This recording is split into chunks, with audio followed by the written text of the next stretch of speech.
Mi nombre es David López, soy parte del staff aquí en CDO y es un gusto para mí poder compartir el mensaje de este día. Y estamos en nuestra serie Conociendo a Jesús. Hoy vamos a ver la parte 8 de esta serie. Esta es una serie que hemos estado viendo a través del Evangelio de Marcos. Hemos estado estudiando y analizando desde el capítulo 1 y la meta es llegar hasta el último capítulo de Marcos juntos, conociendo a Jesús. Marcos para eso se escribió. Cuando el autor de este evangelio lo redactó, tuvo la intención de que las personas que habían escuchado sobre Jesús conocieran más de él. En la época que se escribe Marcos, ya lo hemos visto en otros sermones, estaba muy presente que había muerto y había resucitado y era considerado por un gran grupo de personas como el Mesías, pero se hablaba muy poco de su predicación, de su vida, de sus enseñanzas. Y para Marcos y la comunidad del camino, que era conocida, esta comunidad que después fue conocida como cristianos, era importante poder recordar quién es Jesús, porque al final de cuentas se trata de que el eje central de nuestras vidas sea Jesús. Las enseñanzas más importantes para nuestras vidas deben ser las de Jesús. Son buenas las enseñanzas de otros maestros espirituales que escribieron parte de los libros bíblicos, pero al final de cuentas, lo que debe dar forma a lo que creemos es lo que modeló Jesús. Y esa es la idea de esta serie, juntos poder recordar quién fue Jesús, qué enseñó Jesús. Hace más o menos un año también tuvimos una serie que se llamó La Predicación de Jesús. Te animo pues a escucharla en YouTube, en Spotify, Apple Podcast o tu plataforma favorita, donde también estuvimos viendo justamente el eje central de las enseñanzas de Jesús y ahora estamos viendo parte de su vida. Hoy voy a leer el capítulo 8 de Marcos y sobre este capítulo vamos a ver algunos principios que nos recuerdan cómo podemos tú y yo seguir avanzando en este proceso de transformación personal para ser hombres y mujeres que vivimos amando y que vivimos transformando nuestros entornos. Y dice Marcos 8: 6 días después, Jesús tomó a Pedro, a Santiago y a Juan y los llevó a una montaña alta para estar a solas. Mientras los hombres observaban, la apariencia de Jesús se transformó y su ropa se volvió blanca, resplandeciente, más de lo que cualquier blanqueador terrenal jamás podría hacer. Después aparecieron Elías y Moisés y comenzaron a conversar con Jesús. Pedro exclamó: Rabí, es maravilloso que estemos aquí. Hagamos 3 enramadas como recordatorios, una para ti, una para Moisés y otra para Elías. Dijo esto porque realmente no sabía qué otra cosa decir, pues todos estaban aterrados. Luego una nube los cubrió y desde la nube una voz dijo: Este es mi hijo muy amado, escúchenlo a él. De pronto, cuando miraban ellos a su alrededor, Moisés y Elías se habían ido y vieron solo a Jesús con ellos. Mientras descendían de la montaña, él les dijo que no contaran nada a nadie de lo que habían visto hasta que el Hijo del Hombre se levantara de los muertos. Así que guardaron el secreto, pero a menudo se preguntaban qué quería decir con levantarse de los muertos. Entonces le preguntaron: ¿por qué los maestros de la ley religiosa insisten en que Elías debe regresar antes de que venga el Mesías? Jesús les contestó: es cierto que Elías viene primero a fin de dejarlo todo preparado. Sin embargo, ¿por qué las Escrituras dicen que el Hijo del Hombre debe sufrir mucho y ser tratado con total desprecio? Pero les digo, Elías ya vino y ellos prefirieron matarlo, tal como lo predijeron las Escrituras. Voy a hacer una pausa aquí y vamos a ver algunos principios de este primer relato que encontramos en Marcos 8. Como les he dicho en otras ocasiones, los autores de los evangelios buscaban en pequeños relatos poder presentar distintos aspectos muy importantes a la comunidad de personas que leía esto. En un mismo pasaje buscar contar un poco sobre quién fue Jesús, pero también las verdades que Jesús promovía y principios que podían ayudar a inspirar a la comunidad a avanzar en el proceso y que hoy nos siguen inspirando a ti y a mí. Y esta parte es importante porque es un eje que marca una disruptiva central entre lo que iba a ser el corazón de esta nueva comunidad de personas que veía en Jesús a el Mesías y lo que había sido el corazón de la espiritualidad, la cual practicaba Jesús y practicaban sus seguidores, que era el judaísmo. Y este pasaje de la transfiguración tiene el fin de poder llevar a las personas a centrar sus ojos en lo que Jesús enseñó. Y creo que lo importante de este pasaje es recordarnos a ti y a mí que también podemos centrar nuestra vida y nuestra espiritualidad en lo que Jesús dijo. Y algo que me gusta mucho es cómo comienza explicándonos el autor de Mateo que Jesús toma un tiempo a solas con sus seguidores. Y esto es importante. Es importante que tú y yo valoremos tiempo a solas. En ocasiones creemos que el tiempo a solas es una pérdida de tiempo. Pero la realidad es que el tiempo a solas, el tiempo de descanso, el tiempo de meditación, el tiempo de autoevaluación es fundamental para poder tener transformación. Es algo importante como el autor no pone esa transfiguración de Jesús frente a las multitudes. Sería algo muy bueno, ¿no?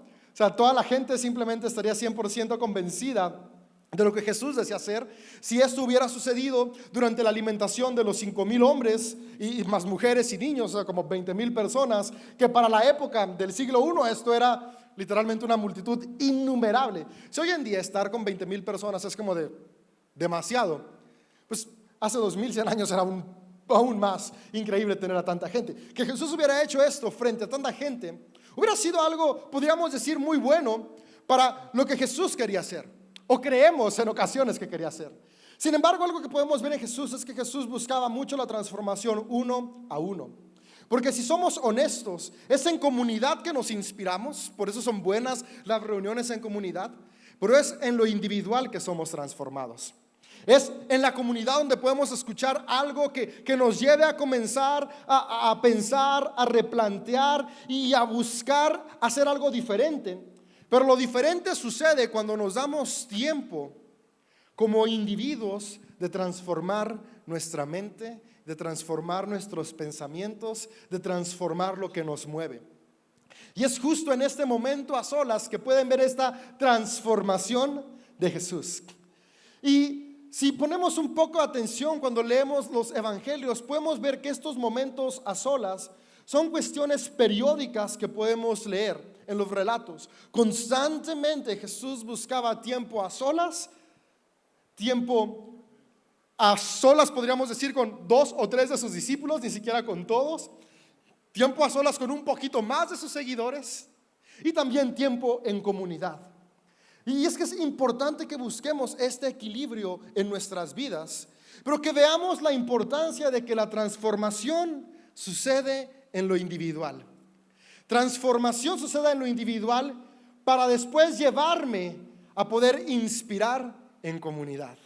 Pero si yo no me doy estos tiempos de transformación como individuo, no puedo después tener algo para compartir con los demás. Y esto va a ser muy importante para poder comprender cómo el autor de Marcos va a irnos llevando a poder ir comprendiendo cada vez más la importancia de esta transformación como individuos a través de una comunión con Dios. Y es que al final de cuentas una comunión con Dios no es un momento nada más como para desahogarnos y explayarnos o decir todo lo que necesitamos. Por eso me gusta cómo en los textos bíblicos encontramos palabras como meditación, oración, que hoy en día confundimos oración nada más como con monólogo para desahogarme, pero en realidad son momentos de reprogramar qué es lo que creo, reprogramar qué es lo que me mueve, reprogramar hacia dónde es que estoy caminando para prepararme y alinearme con el propósito divino que habita en cada uno de nosotros. Y es en esa alineación, en esa reprogramación, en ese cambio de mentalidad que comienzo a ver la transformación en mi vida que me prepara para los retos del mañana. Entonces, amigo, amiga, tú y yo fuimos creados con un potencial enorme que es a través de las disciplinas individuales que comenzamos a descubrirlo, que comenzamos a pulirlo, que comenzamos a explotarlo para poder no solamente transformar nuestras vidas, sino bendecir a los que nos rodean. Y es en esa transformación que hay algo más que pasa. Y es una de las cosas que me gustan mucho de los evangelios. Son como una cosa tras otra que nos va abriendo el panorama. Y ahora en esta transformación de Jesús dice que comienzan a ver a Elías y a Moisés. Dice que Jesús conversa con ellos. Después en algún momento suena una voz que dice: este es mi hijo, escúchenlo a él. Y desaparecen Elías y Moisés y solo queda Jesús.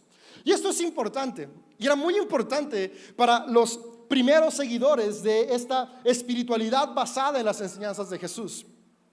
Porque lo que había movido por muchos años la forma en la que las personas se relacionaban con Dios y con los demás había sido la ley y los profetas. Ahora, son cosas que funcionaron y fueron buenas, pero que Jesús vino a recordarnos que hay algo aún mejor. La ley representaba normas y estructuras que en algún momento un grupo de nómadas que estaba intentando iniciar a ser una nación necesitaban para poder avanzar. Las estructuras en nuestra vida son buenas, las normas son buenas, pero no son la razón de existir. El problema es que estas normas que los habían ayudado a pasar de nómadas del desierto a comenzar a ser ciudades organizadas, se convirtieron en su razón de ser. Y leyes que los habían ayudado ahora se habían convertido en su propósito. Y después vinieron los profetas, porque primero la ley y los profetas vienen a denunciar y decir: hey, espérense, por poner la ley por encima de todo están causando injusticia. Un profeta en los textos bíblicos no es alguien que predice el futuro, es alguien que denuncia la opresión.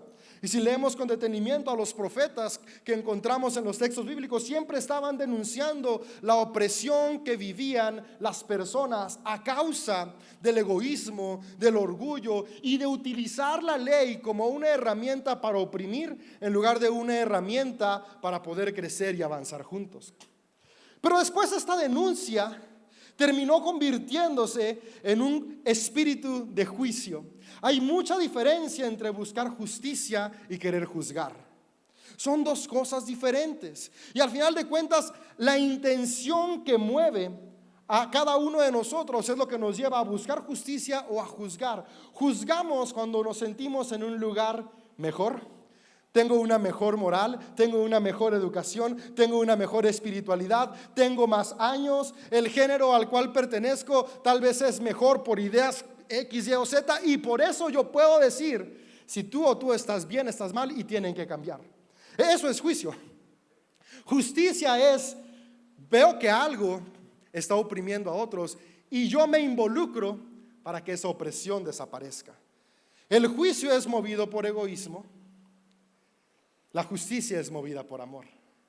Y lo que los profetas denunciaron movidos por amor, las personas lo tomaron y lo convirtieron en un juicio movido por egoísmo.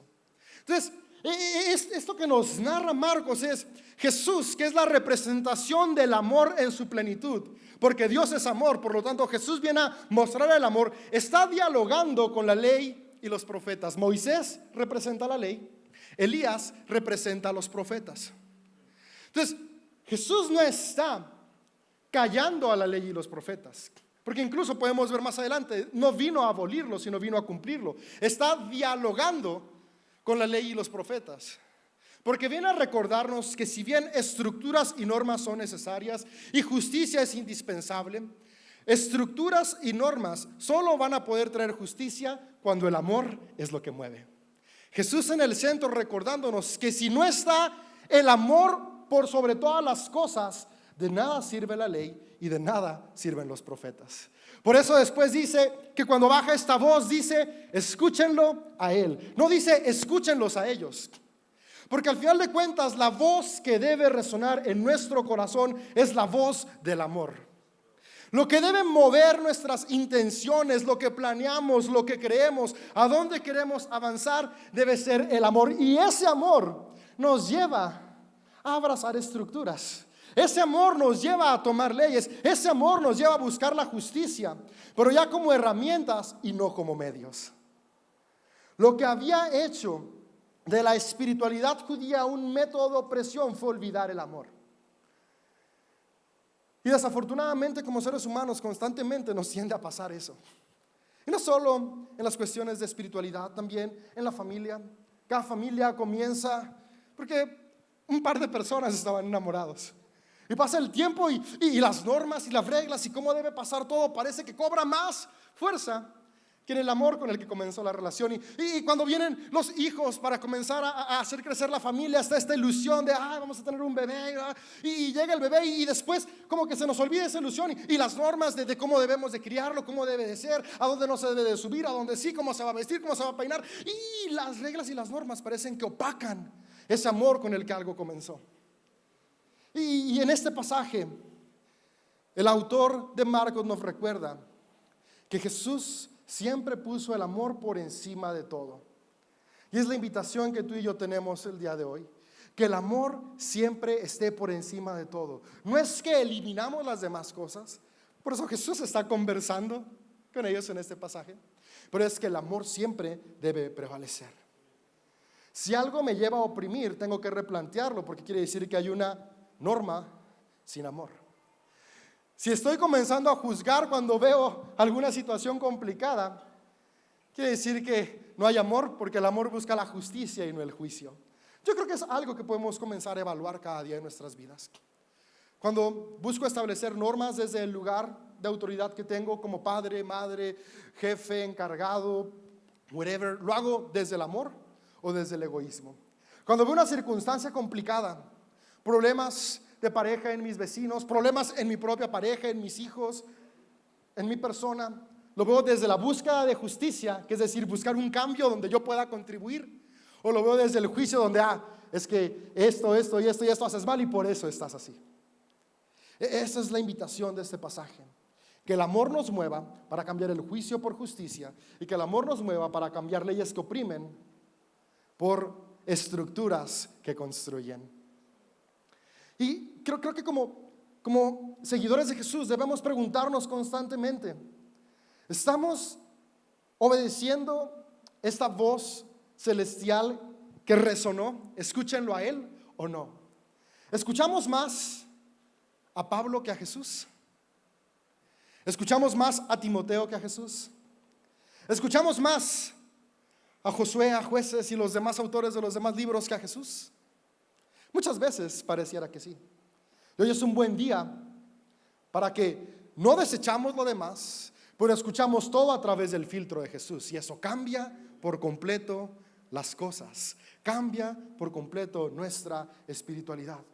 Escuchamos más nuestras voces que nos dicen que es imposible, que somos desechados, que nuestros fracasos nos han condenado, o escuchamos a Jesús que nos dice que su amor es inagotable, que su amor es constante, que nuestras fallas no nos separan de la gracia que Él tiene por nosotros, que nuestros errores más grandes no eliminan el potencial que sigue habiendo en ti y en mí. ¿A quién estamos escuchando hoy? Hoy es un buen día para comenzar a escuchar por sobre todas las cosas a Jesús el Cristo. Y continúa diciendo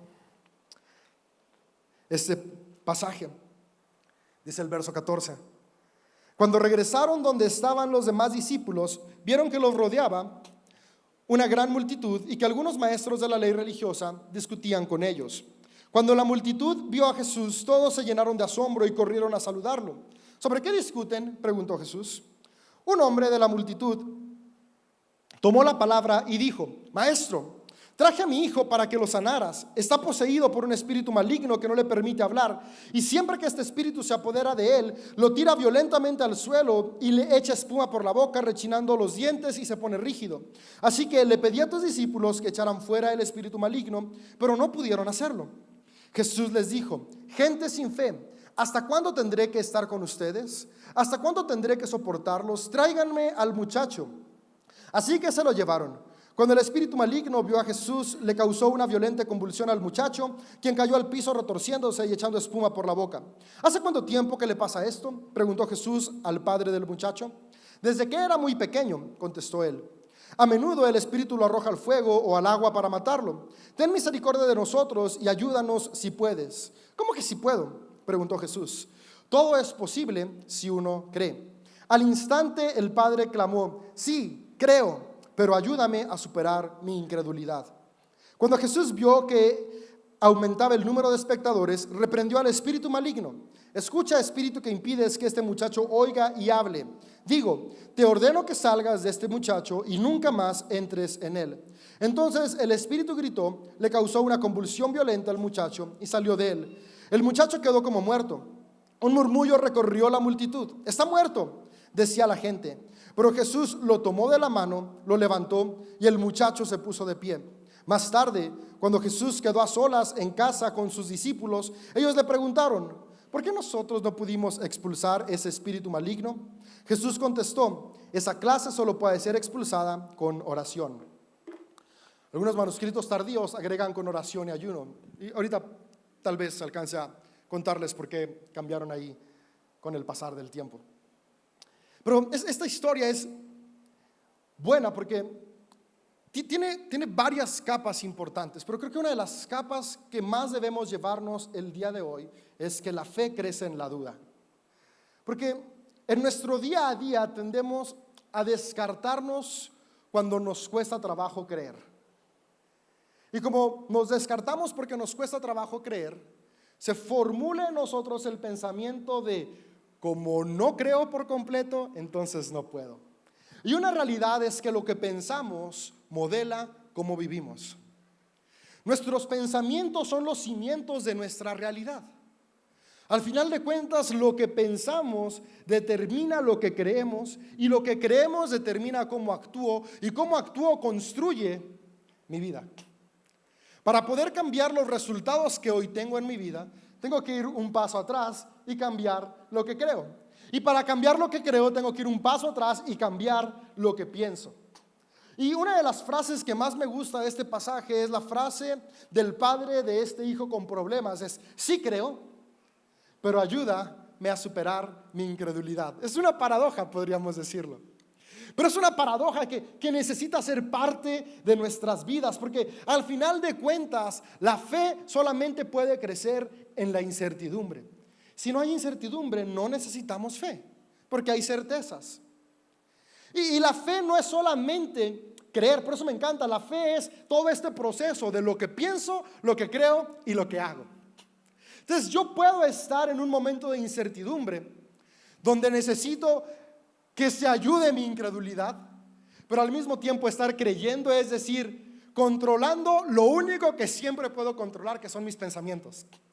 Sobre todas las demás cosas no tengo el control, pero de mis pensamientos sí tengo el control. Yo puedo decidir si sigo permitiendo que lo que estoy pensando genere creencias en mí, o si cambio lo que estoy pensando para modificar lo que creo a pesar de la circunstancia que estoy viviendo. Sabes, como seres humanos en promedio tenemos 60,000 pensamientos al día. Y esos 60,000 pensamientos lo que hacen es crear conexiones neurológicas en nuestro cerebro. Algo que es energía termina creando conexiones físicas. Y esas conexiones físicas terminan estableciendo patrones de conducta en nosotros. Por eso es importante que de esos 60,000 pensamientos que tenemos, la mayoría sean pensamientos que están alineados al potencial que hay en ti y a la manera en que Dios te ve a ti. Porque Dios nos ve no de la manera en que estamos atravesando las circunstancias, sino con el potencial que cada uno y cada una fuimos creados para avanzar. En ocasiones pareciera que estamos como este muchacho, que el temor, la inseguridad, el resentimiento, los pensamientos de condenación, el autodescalificarnos, nos tiene sordos y mudos. No podemos escuchar lo bueno que hay y no podemos hablar vida para nuestro futuro. Pareciera que estos pensamientos tóxicos nos están arrojando al mar y saboteando nuestra vida para ahogarnos en vida. Sin embargo, Jesús dice algo clave cuando sus discípulos dicen, ¿por qué no pudimos cambiar esto? Es que esto solamente se cambia con oración. Y no la oración que pensamos de, hey, ven y haz algo por mí, sino la oración que practicaba Jesús, que es, hey, cambio mi mente hoy, medito y me alineo para ser uno con el Padre, para ser uno con Dios, y que esos pensamientos divinos sean mis pensamientos. Por lo tanto, comienzo a cambiar mi realidad. Hay circunstancias en nuestra vida que solo van a cambiar cuando nuestros pensamientos cambien. Y nuestros pensamientos se van a transformar cuando tomamos tiempo para meditar y orar. Y esa meditación y oración es este proceso de reprogramación de lo que creo. Tal vez ayer creía que no era suficiente, hoy comienzo a creer como Dios me ve, a alguien más que suficiente. Tal vez ayer creía que era alguien que merecía un castigo para siempre por sus errores de ayer. Hoy puedo comenzar a verme como Dios me ve y cambiar mis pensamientos de que soy perdonado y aún mis errores más grandes encuentran gracia delante del amor de Dios. Tal vez hasta ayer me veía como alguien incapaz. Hoy comienzo a reprogramar mis pensamientos y verme como alguien que fue hecho imagen de Dios. Este Dios que creemos que hizo todo el universo, está su imagen en ti y en mí. Por lo tanto me recuerda que soy capaz de crear más de lo que puedo imaginar. Es esta oración, es este cambio de mentalidad el que nos va a llevar a poder transformar nuestras vidas y pasar de este estado mudo. Ya parece canción de Shakira, ¿no? Sordo, mudo, de este estado. Ya no me acuerdo qué más sigue. De pasar de este estado de autosabotaje, de no poder más, a un estado de libertad. Y algo que me gusta es que en esos procesos de transformación hay momentos donde parece que no se puede más y se acabó. Este muchacho, una vez que dice que fue liberado, dice que todos pensaban que estaba muerto. Y tal vez te ha pasado, que me ha pasado, esos momentos donde comienzas a cambiar tu mente, comienzas a cambiar las cosas y pareciera que en lugar de ir mejor, parece que como que si todo está muriendo. Lo que me encanta es que en esos momentos donde creemos que todo está muriendo, dice que Jesús va, lo toma de la mano y levanta al muchacho. De esos momentos donde tú y yo sentimos que nuestra fe está muriendo, podemos decir, sí creo, pero ayuda a mi incredulidad. Y es cuando podemos sentir esa mano divina que nos recuerda que aún hay más. Y de ese lugar donde sentimos que no podemos volvernos a levantar, nos toma, nos levanta y seguimos avanzando. Hoy tú y yo podemos comenzar a abrazar este hábito de oración, no como un momento para tener un monólogo de desahogo, que son buenos, hazlos, es bueno, pero que más que un momento de desahogo en monólogo, es un momento de introspección y de transformación de mis pensamientos, porque voy a comenzar a pensar lo que Dios cree de mí por encima de lo que mis circunstancias me dicen que soy. Por eso más adelante uno de los autores dice que estamos llamados a tener la mente de Cristo. Y tener la mente de Cristo es lo que significa, voy a pensar como Cristo pensaba. ¿Y cómo pensaba Cristo? Siempre poniendo el amor por encima de todo, incluyendo el amor propio, que después me lleva a amar a los demás. Si el amor es lo que mueve nuestros pensamientos, si esos 60,000 pensamientos que tenemos al día comienzan en su mayoría a ser pensamientos movidos por amor, de seguro veremos transformaciones y transfiguraciones en nuestras vidas y en las vidas de quienes nos rodean. Y con el siguiente pasaje voy a ir cerrando.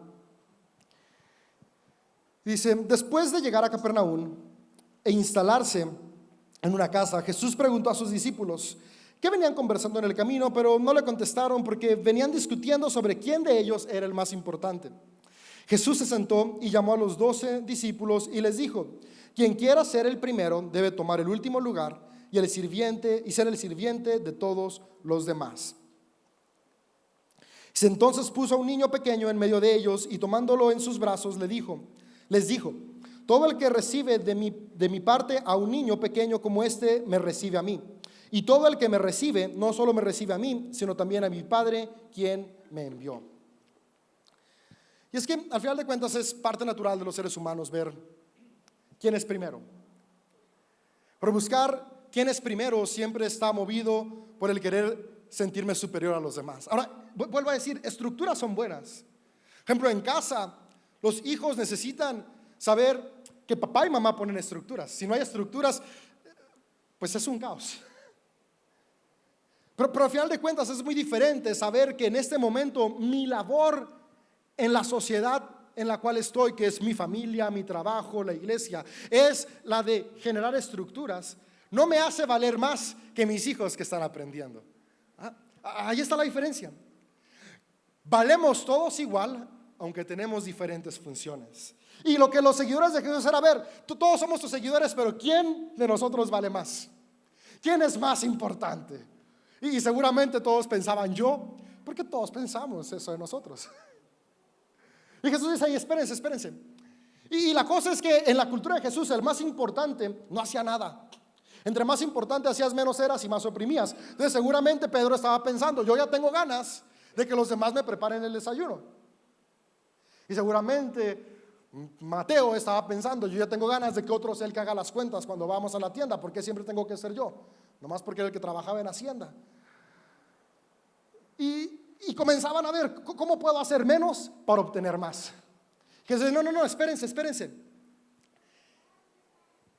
La cultura general nos dice que debemos aprender más, que buscamos la espiritualidad, porque al final de cuentas también era algo que pasaba en los rabinos, y Jesús era un rabino, así que sus seguidores iban en el camino a ser rabinos también. Y lo que pasaba es, entre más sé, más puedo sobreponerme en los demás. La espiritualidad judía era entre más conozco, entre más espiritual soy, entre más practico las disciplinas espirituales, tengo más derecho de estar por encima de los otros. Y lo que Jesús vino a decir es, no, la espiritualidad, el conocimiento, no es para enseñorearme de los demás.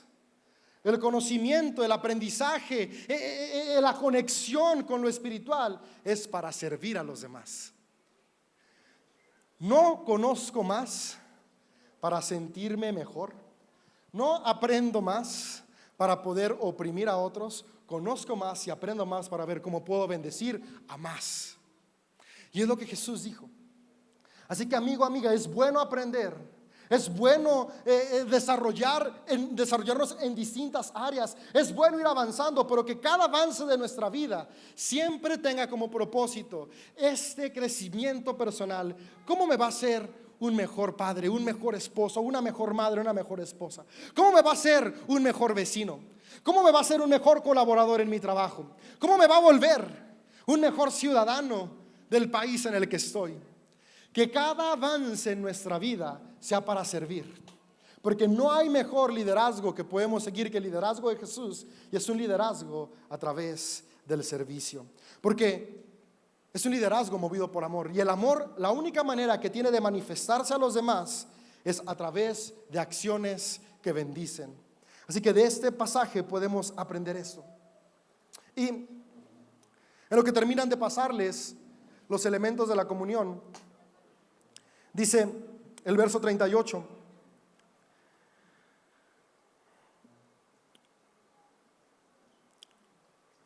Juan le dijo a Jesús, seguramente ya había pasado tiempo después de esto, recuerda que aunque nosotros lo leemos lineal, eran distintas líneas de tiempo, y dice, Juan le dijo a uno de sus seguidores, maestro, vimos a alguien usar tu nombre para expulsar demonios, pero le dijimos que no lo hiciera porque no pertenece a nuestro grupo. No lo detengan, dijo Jesús. Voy a leer otra vez este pasaje. Vimos a alguien usar tu nombre para hacer algo bueno, pero le dijimos que no lo hiciera porque no pertenece a nuestro grupo. ¿Cuál fue la respuesta de Jesús? No lo detengan.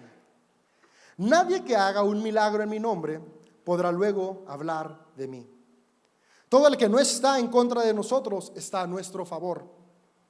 Si alguien le da a ustedes incluso un vaso de agua porque pertenecen al Mesías, les digo la verdad, esa persona ciertamente será recompensada. Pero si tú haces que uno de estos pequeños que confían en mí caiga en pecado, sería mejor que te arrojaran al mar con una gran piedra de molino atada al cuello. Y si tu mano te hace pecar, córtatela. Es preferible entrar en la vida eterna con una sola mano que con el fuego inextinguible del infierno en las dos manos. Si tu pie te hace pecar, córtatelo. Es preferible entrar en la vida eterna con un solo pie que ser arrojado al infierno con los dos pies. Y si tu ojo te hace pecar, sácatelo. Es preferible entrar en el reino de Dios con un solo ojo que tener los dos ojos y ser arrojado al infierno, donde los gusanos nunca mueren y el fuego nunca se apaga. Pues cada uno será probado con fuego. La sal es buena para condimentar, pero si pierde su sabor, ¿cómo la harán salada de nuevo? Entre ustedes deben tener las cualidades de la sal y vivir en paz unos con otros. Y aquí hay tres cosas buenas para llevarnos el día de hoy de este último pasaje junto con las demás que ya vimos. Y la primera es que la diversidad es buena.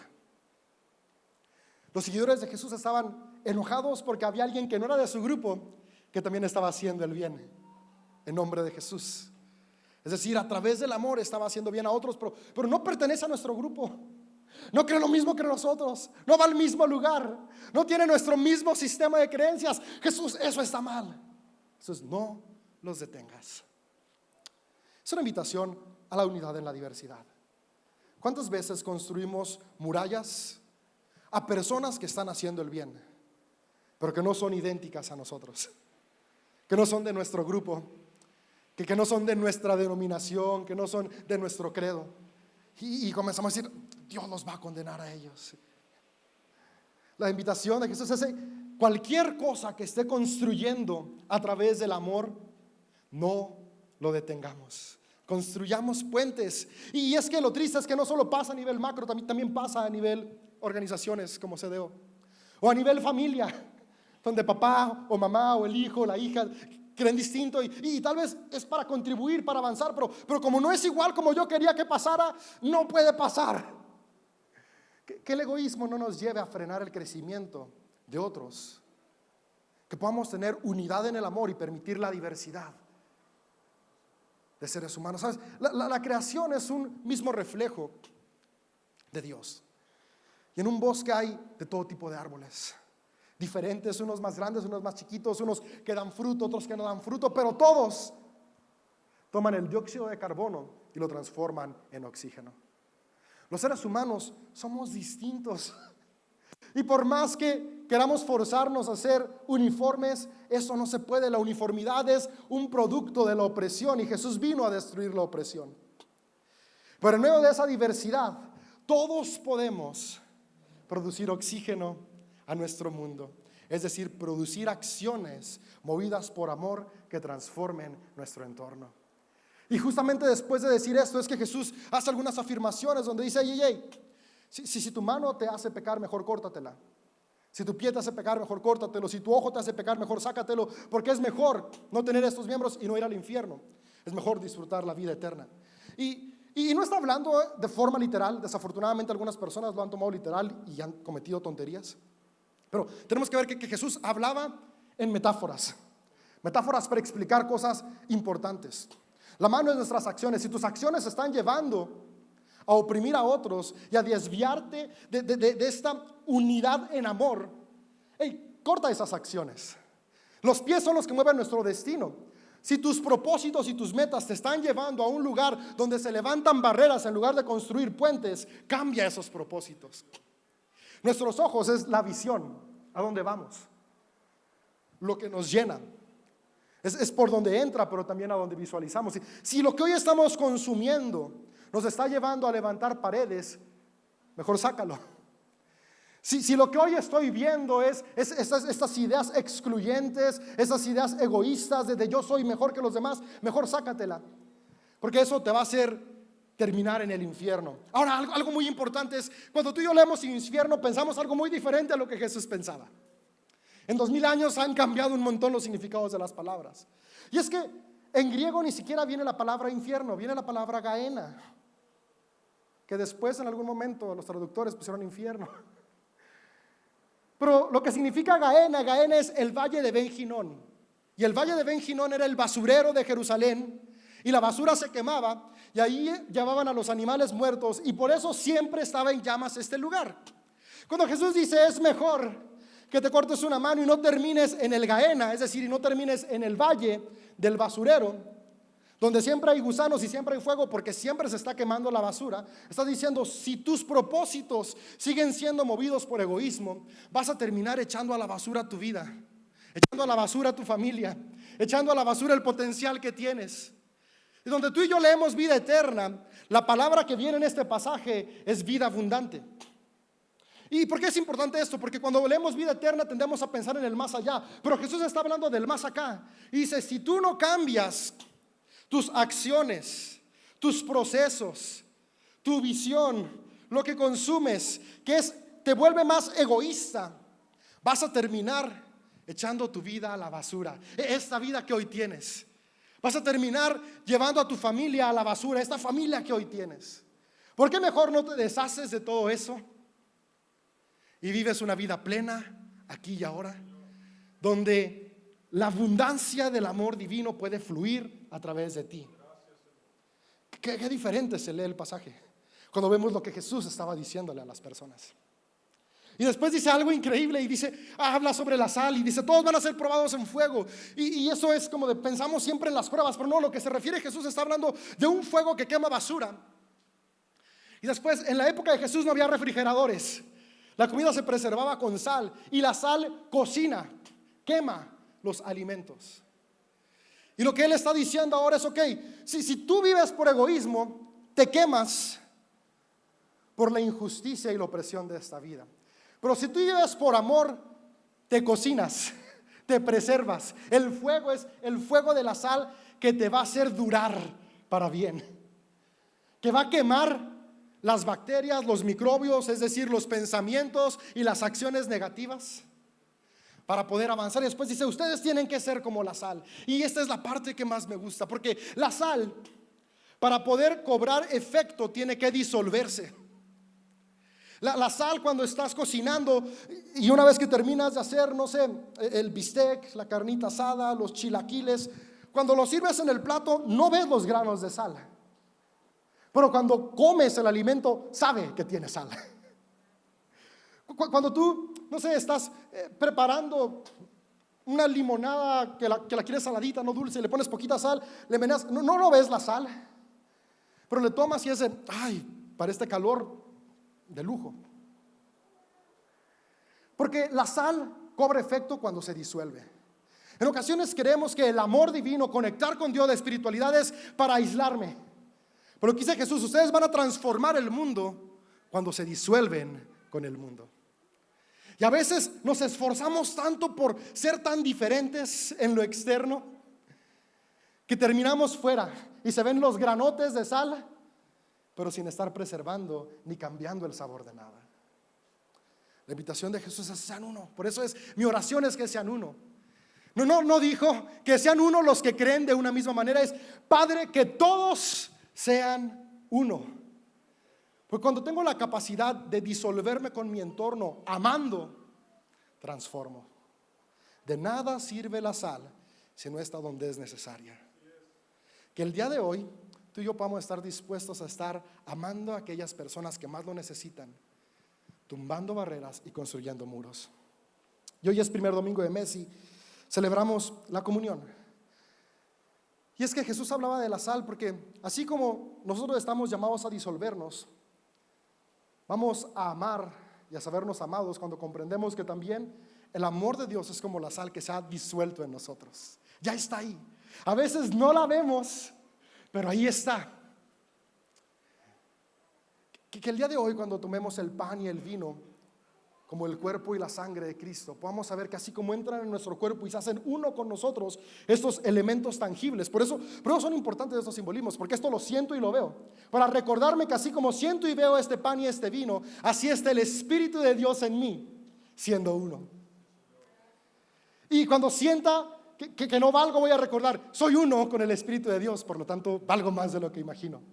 Cuando sienta que no puedo más, que la vida me está volviendo ciego, sordo, impotente, recuerdo que soy uno, porque Cristo está en mí, por lo tanto soy más que vencedor. Cuando siento que no puedo deshacerme de malos hábitos que me están destruyendo y echando mi vida a la basura, recuerdo que en mí está Cristo. Y si Cristo está en mí, puedo cambiar mis pensamientos para cambiar mis acciones y ver el cielo en la tierra. ¿Por qué no nos ponemos de pie? Y tomamos el pan. Decimos, Dios, gracias, porque hoy podemos recordar cómo tu cuerpo caminó entre nosotros para ejemplificarnos cómo era vivir movidos por amor. Gracias porque pudimos escuchar tu voz, esa voz que trascendió generaciones y milenios, que hoy nos recuerda que no hay amor más grande que aquel que está al servicio, que da la vida por los amigos. Que hoy podamos, al comer este pan, que es tu cuerpo, recordar que tú estás en nosotros y que ese mismo amor fluye en nuestras vidas. Y que hoy podemos amarnos como tú nos amas, para amar a los que nos rodean como tú los amas. Amén. que no comemos el pan?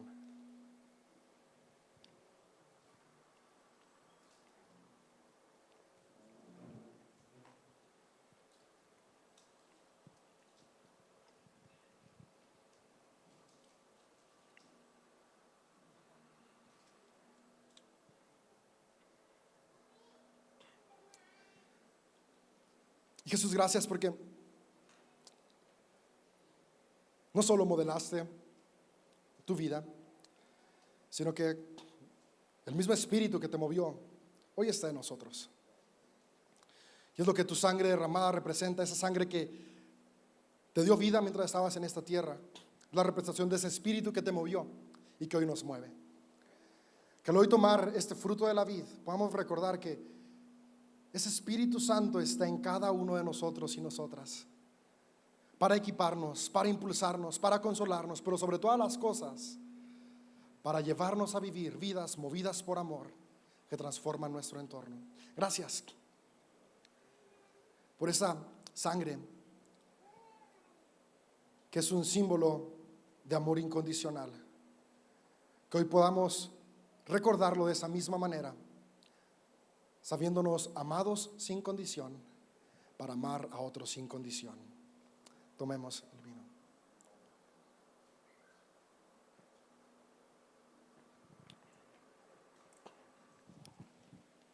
Y Dios, hoy pido que así como el pan y este vino hoy son uno en nuestro organismo, que nuestro espíritu y nuestra mente puedan saber que de esta misma manera tu Espíritu Santo es uno con cada uno de nosotros. Y hoy podamos vivir convencidos de esta realidad, y que esta creencia de que tu Espíritu está en nosotros nos lleve a actuar con confianza, con fe y con amor. Amén.